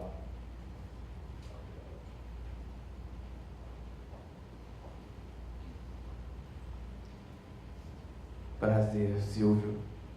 Meu nome é Luiz Guilherme, estudo jornalismo aqui na faixa. Eu queria fazer uma pergunta que tem mais a ver com o seu livro. O Tito, se quiser, pode comentar também, lembro das aulas de teoria política, né? Para todos vocês. A gente viu as eleições no domingo e me parece que tá vendo assim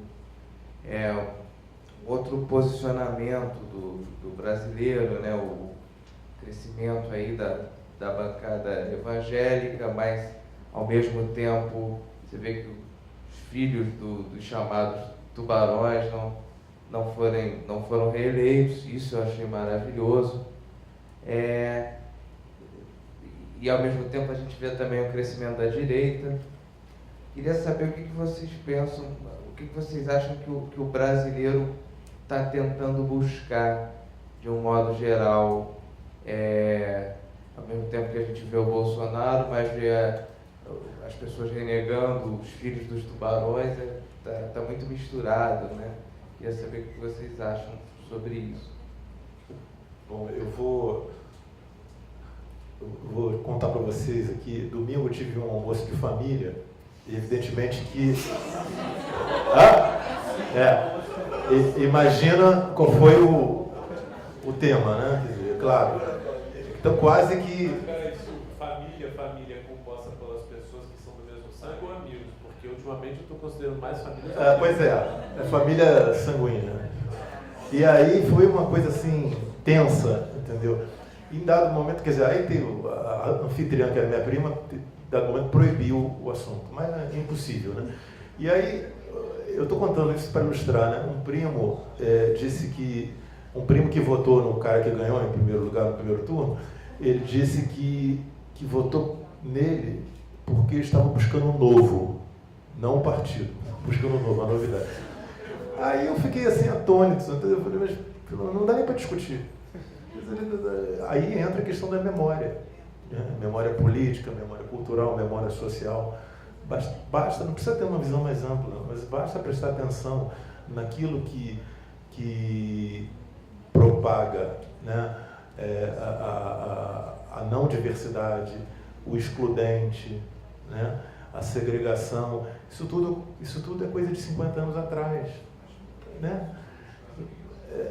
Mas aí aí existe uma espécie de eu não quero ser aqui, usar um termo mais forte, mas enfim, desconhecimento, desinformação, e parece que as pessoas respiram isso e fazem questão de respirar isso. Falam pessoas assim, um grupo, né, grande, né?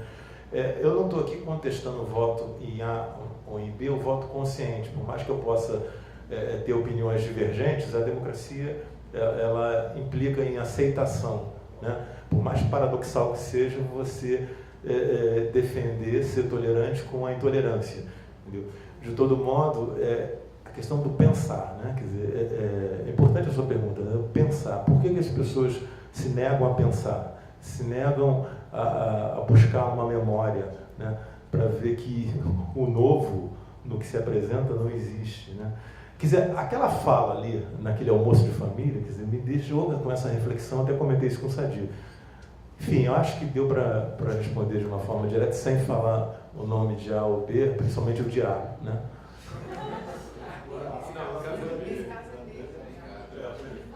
Uma coisa assim que eu queria aproveitar, mas não para fugir da sua pergunta, só para fazer um convite antes que diminua um pouco a plateia, mas dizer que sempre o tempo é pouco, que tem vários eventos que, para você dar uma olhadinha na programação da semana, e em especial nós do NAC estamos convidando para quinta-noite, todos os eventos, claro, são tão importantes, mas quinta-noite, já que estamos falando da memória, nós temos a premiação da terceira Festival de Curtas da Faixa. Talvez vocês não tenham noção ainda, porque está muito invisível essa questão, está muito invisível ainda e vai se tornar visível a partir de agora, mas esse ano nós temos em torno de 40 filmes do EAPOC ao Chuí inscrito. Temos da Universidade Federal do Ceará, passando por Sergipe, Pernambuco, Bahia, Goiás, Brasília, Espírito Santo, a Pelotas, no Rio Grande do Sul, a Federal de Pelotas. E é um apelo até para os alunos da faixa participarem, né, cada vez mais desse processo. Dizendo que uma coisa que é importante, já que essa palestra é sobre a memória, que a memória é o espaço do pensamento subterrâneo. O Lévi-Strauss, antropólogo francês, já que está em voga, e a nossa cultura universitária ela é francesa, né, para o bem ou para o mal, ele diz algo importante, porque o discurso ele é articulado na mente antes, no mundo interno, antes de ser projetado para o mundo externo. E talvez isso justifique por que nós estamos passando por esse momento, que nós estamos vivendo uma dicotomia antropológica entre duas questões. A questão do radical de raiz subterrâneo, que aí está onde está na trincheira da memória, contra o vazio da superficialidade. Então, é esse embate que está colocado nesse momento. Então, o discurso superficial, ele está fazendo sentido para uma massa onde a educação, que é o caminho mais rápido para o desenvolvimento, não é levado em conta. E se trabalha essa superficialidade pensando que vai se acabar com a violência, né, e a segurança, e vai estar retido na questão mais objetiva e pragmática da violência visível, né, que é aquela que a arma me aponta. Mas não se trata da violência invisível, que é a falta, que é institucional, a falta de cidadania, a falta de investimento nos territórios específicos. Então isso não se trata. Por isso que você vê que nenhum candidato, o candidato A ou o candidato B no C, jamais ele toca no seu espaço sobre educação. É tudo segurança. E sempre quando vai para a questão que pode ser mais contundente, ele cai na superficialidade. E prefere os eleitores acusar o outro país do lado. Que, curiosamente, eles acusam um país que não tem nada a ver com a história da legitimação de compartilhar a questão social, né? Que é a Venezuela, por exemplo. Porque se quisesse pegar nesse campo que eu não entendo, que a gente discute aí, que para mim a Venezuela nunca foi comunismo, né? É um autoritarismo de Estado, e a própria versão de Cuba também, que é tratado, mas ele não é tratado, por exemplo, não é citado como a China, por exemplo. que também não é um comunismo ortodoxo, porque a China tem um planejamento de Estado, que vulgo eles chamam de comunismo, né? Que é aquela mão forte, que alguém pode também colocar como autoritarismo de Estado, e a iniciativa de mercado, que é o neoliberalismo à sua moda. Mas esse não é citado, porque a China é uma potência, né? Portugal não é citado, porque hoje é um dos melhores países para morar na Europa, que é socialista.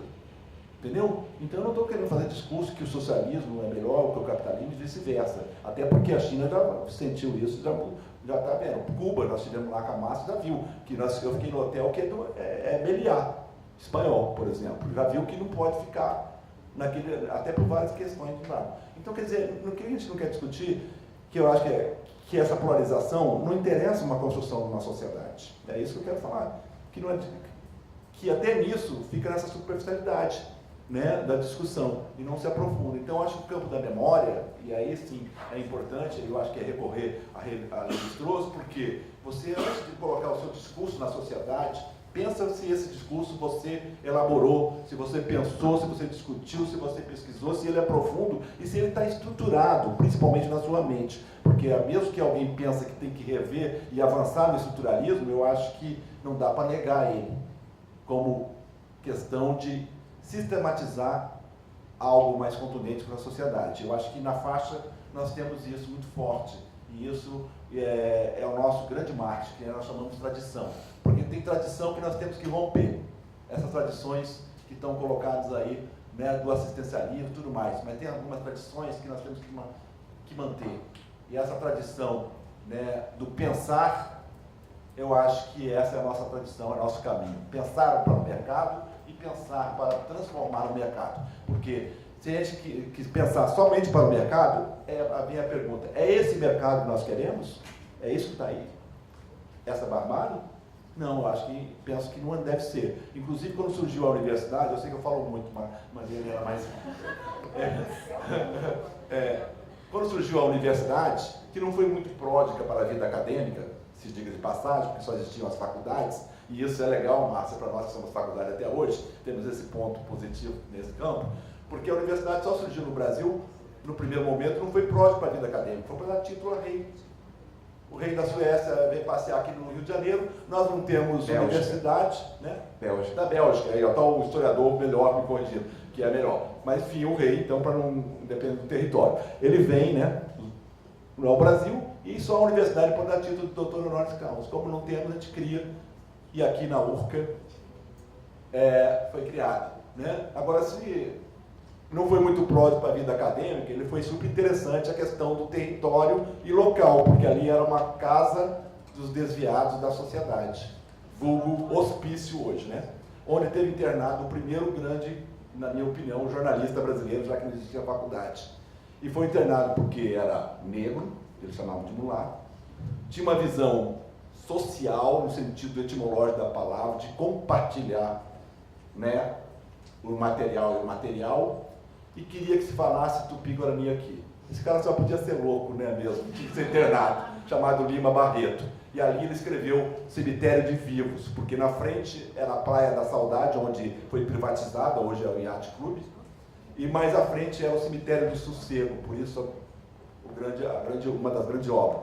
Mas eu queria terminar então dizendo que, se não foi muito pródigo para a vida acadêmica, o que eles colocaram como objetivo da universidade, quando criaram ali, enquanto o cara passeava aí, o rei da Bélgica, pelo Pão de Açúcar, né, para deixar um dinheirinho para o nosso turismo, para depois ir lá ganhar o título, eles colocaram que o objetivo da universidade é formar indivíduos politicamente aptos a intervir na sociedade, horas.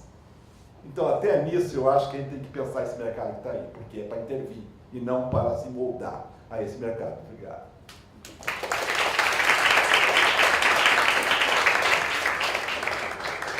Eu quero só complementar, embora já tivesse ótimo para fechar, aproveitar e fazer um convite a vocês também, porque na quarta-feira, amanhã, às 16h45, vai ter uma aqui, acho que aqui na História, que vocês verifiquem, Fake News e Big Data. Porque eu acho, Guilherme, que isso é só uma hipótese, é óbvio, de hipótese bem rasa, que, ok, o que aconteceu, o que está acontecendo, de certa forma, é uma resposta, é uma angústia da sociedade. Mas ontem saiu uma matéria do exame, algo que já se suspeitava, mas o exame fez uma matéria que esqueci o nome dele, não vou lembrar. Ele é um magnata americano, ultradireita, que financiou por trás a eleição do Trump. Ele está por trás da nossa eleição também, financiando há muito tempo. Então, a gente tem, sim, uma resposta a uma angústia da sociedade, mas não é isso. O que a gente viu no domingo, foi fabricado, sim.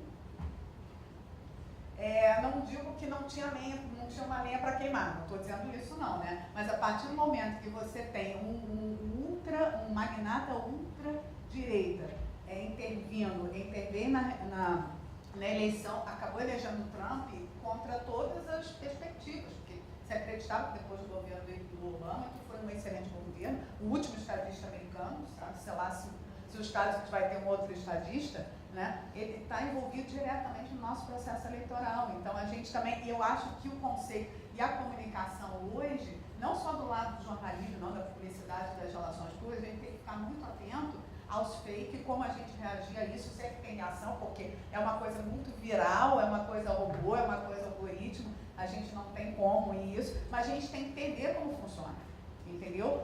Mesmo porque a gente viu uma comunicação pela primeira, nunca antes na história desse país, houve é bom deixar claro que nunca houve uma comunicação de presidente da República que não se deu pela mídia tradicional. Ele não vai a debate. Então não é a mídia tradicional que forjou esse candidato. Foi o digital, foi o grupo de WhatsApp. Agora, voltando para a cultura, isso tem a ver com cultura, porque a gente, aí eu vou responder, igual eles não têm a perguntar, como tem a ver de mercado de cultura, já me estou intrometendo, acrescentando o que eu pensei aqui. A cultura sempre existirá. Ela sempre existe. É isso.